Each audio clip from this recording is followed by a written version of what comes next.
Students, आज जो topic हम लोग कवर करेंगे वो है हमारे पास हुक्स लॉ।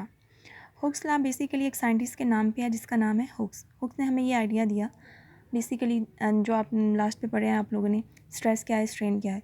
उसने ये बताया कि अगर स्ट्रेस लगाएं तो हमारे पास कितना स्ट्रेन पैदा होगा। एक बॉडी पे स्ट्रेस लगाते हैं तो उसमें कितना स्ट्रेन पैदा होगा। स्ट्रेस क्या है? Force per unit area. Strain क्या है कि स्ट्रेस लगने की वजह से हमारे पास बॉडी में कितनी चेंजेस आ रही हैं। यही बात है। अब हुक्स ने क्या बोला कि मैं बॉडी पे फोर्स लगाती हूँ। मैं बॉडी पे फोर्स लगाती हूँ। फोर्स क्या है? ये देखिए, एक मेरे पास स्प्रिंग है, मैंने उसके ऊपर थोड़ी सी फोर्स लगाई, यानी थोड़ा सा स्ट्रेस अप्लाई किया तो उसमें थोड़ी सी एक्सटेंशन प्रोड्यूस होगी। अगर मैं ज़्यादा फोर्स लगा रही हूँ तो उसमें ज़्यादा एक्सटेंशन प्रोड्यूस हो रही है, यानी ज़्यादा चेंजेस आ रही है हमारे पास, ज़्यादा स्ट्रेन पैदा हो रही है यहाँ पे। अगर यही फोर्स मैं अपोजिट डायरेक्शन में लगाती हूँ तो उसमें क्या है, कंप्रेशन पैदा हो जाती है। यानी मैंने फोर्स भी लगाई है, ठीक है, फोर्स पर यूनिट भी लगाई है, यहाँ पर स्ट्रेन कितनी पैदा हुई है। यानी इसकी लिमिट और है, इसकी इलास्टिक लिमिट और है, इसकी इलास्टिक लिमिट और है, इसकी इलास्टिक लिमिट और है। बात को समझे कि हुक्स लॉ बेसिकली है क्या है। स्ट्रेस जितना होगा उतनी ही हमारे पास स्ट्रेन पैदा होगी। स्ट्रेस लगा है, उसकी वजह से कितनी चेंजेस आई हैं बेसिकली हमारे पास। हुक्स लॉ में इस चीज़ को एक्सप्लेन करते हैं। हुक्स लॉ में क्या एक्सप्लेन करते हैं कि स्ट्रेस लगाया किसी बॉडी पे उसमें कितनी चेंजेस आई हैं हमारे पास, ठीक है। इसकी स्टेटमेंट क्या है? The strain produced in a body by the stress.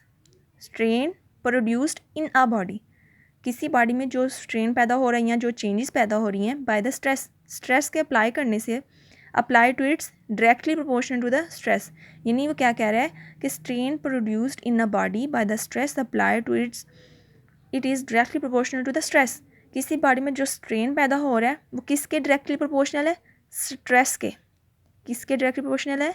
Stress के। यानी जो हमारे पास स्ट्रेन है वो किसके डायरेक्टली प्रोपोर्शनल है? स्ट्रेस के डायरेक्टली प्रोपोर्शनल है, with in the elastic limit. अब ये इलास्टिक लिमिट क्या है? यानी किसी बॉडी की एक इलास्टिक लिमिट है। इलास्टिक लिमिट को इस तरह से समझे कि एक रबर बैंड अगर हम लोग लेते हैं, उसको मैंने स्ट्रेच किया, मैंने इसको स्ट्रेच किया, ठीक है। अब वहाँ पे क्या है, उसमें इलास्टिसिटी आ गई है, वहाँ पे मैंने डिफॉर्मिंग फोर्स लगाई है। लेकिन अगर मैं उसमें फोर्स जो है बहुत ज़्यादा लगाती हूँ, इतनी लगाती हूँ कि वो टूट जाए, ठीक है, तो उसकी एक लिमिट है ना कि इतनी से इतनी लिमिट तक आपने फोर्स लगानी है तो वो ठीक रहेगी। अगर उसके बाद क्या हो जाएगी, बॉडी जो होगी वो टूट जाएगी, ठीक है, उसमें परमानेंट डिफॉर्मेशन का प्रोसेस आ जाता है। नेक्स्ट, अब अगर आप स्प्रिंग लें, अगर आप उसको ज़्यादा उस पर फोर्स लगाएंगे तो वो क्या होगा, वो एकदम से जो उसमें कर्ल है वो बिल्कुल सीधा हो जाएगा, ठीक है। जो स्प्रिंग में कर्ल्स हैं हमारे पास वो बिल्कुल सीधे हो जाएंगे। यानी हर बॉडी की एक इलास्टिक लिमिट है। आप एक पर्टिकुलर फोर्स अप्लाई कर सकते हैं, पर्टिकुलर डिफॉर्मेशन फोर्स अप्लाई कर सकते हैं, ज़्यादा फोर्स अप्लाई नहीं कर सकते। डेफिनेशन क्लियर हो गई। अब आप लोगों का स्ट्रेन क्या है, यानी strain produced in a body by the stress apply to it is directly proportional to the stress. किसी बॉडी में जो स्ट्रेन पैदा हो रही है वो किसके डायरेक्टली प्रोपोर्शनल है? स्ट्रेस के, within the elastic limit of the body. ये होगी हमारे पास स्टेटमेंट। नेक्स्ट, इसका मैथमेटिकल एक्सप्रेशन में लिखेंगे तो क्या होगा? Stress directly proportional to strain. अब जितना ज़्यादा हमारे पास स्ट्रेस होगा उतनी ज़्यादा हमारे पास स्ट्रेन होगी, जितनी कम हमारे पास स्ट्रेस होगी उतनी कम स्ट्रेन होगी, ठीक है। अब अगर यहाँ पे प्रोपोर्शनैलिटी है, ये डायरेक्टली प्रोपोर्शनल है, ठीक है, ये प्रोपोर्शनैलिटी है। अब इसको वैनिश कैसे करेंगे? यहाँ पे एक कांस्टेंट ला के, तो stress is equal to constant into strain. हम लोग कांस्टेंट यहीं पे रहने देते हैं, ठीक है, तो ये हो जाएगा stress over strain is equal to constant. ये कांस्टेंट क्या है? ये जो कांस्टेंट है ये हमें क्या बताता है?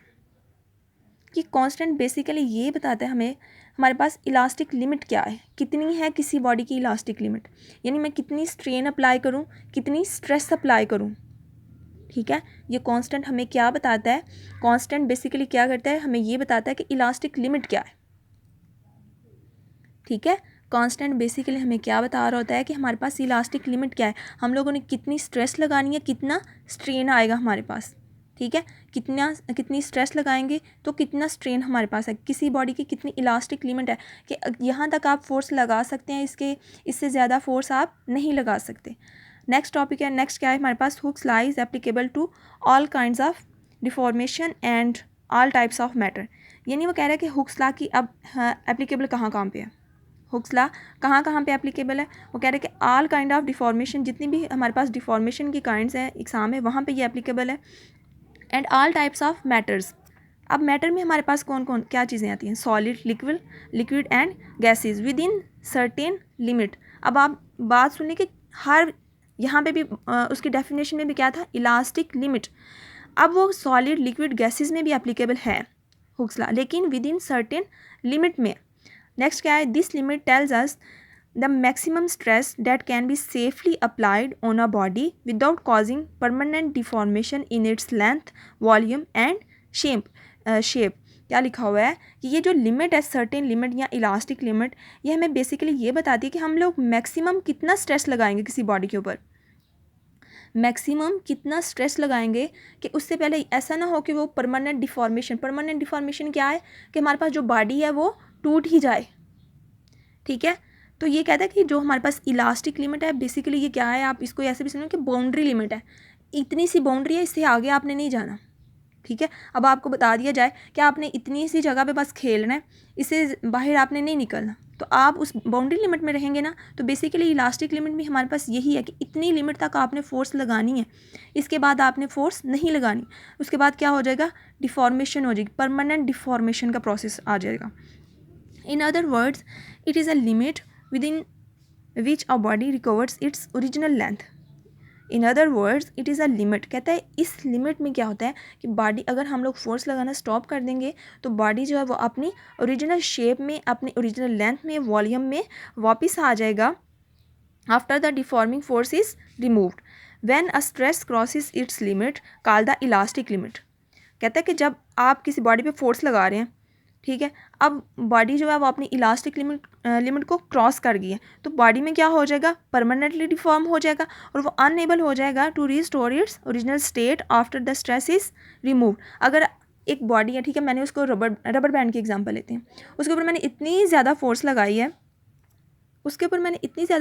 है, कि बॉडी जो है वो डिफॉर्म हो गई है, वो अगर मतलब वो टूट ही गई है, रबर बैंड जो है वो टूट गई है, वो अपनी वापस हालत में वापस आएगी? अपनी ओरिजिनल शेप में नहीं आएगी। क्यों? क्योंकि उसकी जो मैंने इलास्टिक लिमिट है, मैंने उसका ख्याल नहीं रखा कि मैंने उसके ऊपर इतनी फोर्स लगानी थी, लेकिन मैंने क्या किया? उसके ऊपर ज़्यादा फोर्स लगा दिया। तो हुक्स लॉ में हम लोगों ने देख लिया कि क्या है, स्ट्रेन के बारे में बताया हम लोगों ने कि स्ट्रेन कितनी प्रोड्यूस होगी स्ट्रेस लगाने से, वो क्या है? डायरेक्टली प्रोपोर्शनल है।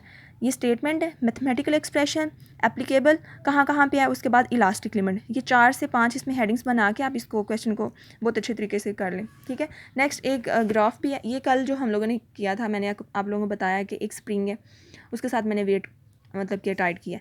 ये हमारे पास स्प्रिंग बैलेंस सिस्टम है। इसमें क्या है कि यहाँ पर एक स्केल लगा होता है, ठीक है, यहाँ पर मैंने स्प्रिंग है, इसके साथ मैंने कोई भी वेट जो है ना वो मतलब टाइट कर दिए। अब जहाँ तक इस स्प्रिंग की जो एक्सटेंशन आएगी, यहाँ से हम लोग पॉइंटर, ये हमारे पास है, पॉइंटर से नोट कर लेंगे कि ये हमारे पास स्केल में कितनी वैल्यू आ रही है। ठीक है, अब ये जो स्केल है इसमें ग्राम्स में वैल्यू बताई गई हुई है, हम लोग देख लेंगे कि ये वेट कितने ग्राम का है।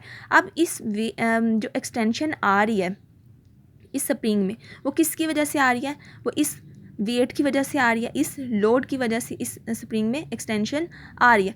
ठीक है, नेक्स्ट एक ग्राफ बना हुआ है, ग्राफ में बेसिकली आपको बताएंगे कि आप लोगों ने कितनी, आपके पास इलास्टिक लिमिट क्या है और उसमें कितनी एक्सटेंशन पैदा हो सकती है। ठीक है, फोर्स लगाते हैं उसमें कितनी एक्सटेंशन पैदा होगी। ठीक है, आप देखें यहाँ पे फोर्स है, यहाँ पे क्या है? एक्सटेंशन। वाई एक्सिस पे हमारे पास फोर्स है, एक्स एक्सिस पे एक्सटेंशन है। अगर हम लोग फोर्स लगा रहे हैं एक लिमिट तक, यहाँ तक जाके इलास्टिक लिमिट है, यहाँ तक आपने फोर्स लगानी है। अगर आपने यहाँ से थोड़ी सी भी फोर्स ज़्यादा की तो क्या होगा? ब्रेकिंग पॉइंट आ जाएगा, आपकी जो बॉडी है वो टूट जाएगी। बॉडी जो है या कोई जो ऑब्जेक्ट है जिसके ऊपर फोर्स लगाई जा रही है वो टूट जाएगी। पीछे जो हम लोगों ने कवर किया था इलास्टिसिटी, स्ट्रेस और स्ट्रेन, यहाँ से शॉर्ट क्वेश्चन जो थे वो क्या था? डिफॉर्मिंग फोर्स थी, इलास्टिसिटी की स्टेटमेंट थी, साथ में स्ट्रेस और स्ट्रेन का आपको डिफरेंस भी पूछा जा सकता है। ठीक है, साथ में आपको ये भी पूछा जा सकता है कि स्ट्रेस का यूनिट क्या है और स्ट्रेन का यूनिट क्या है।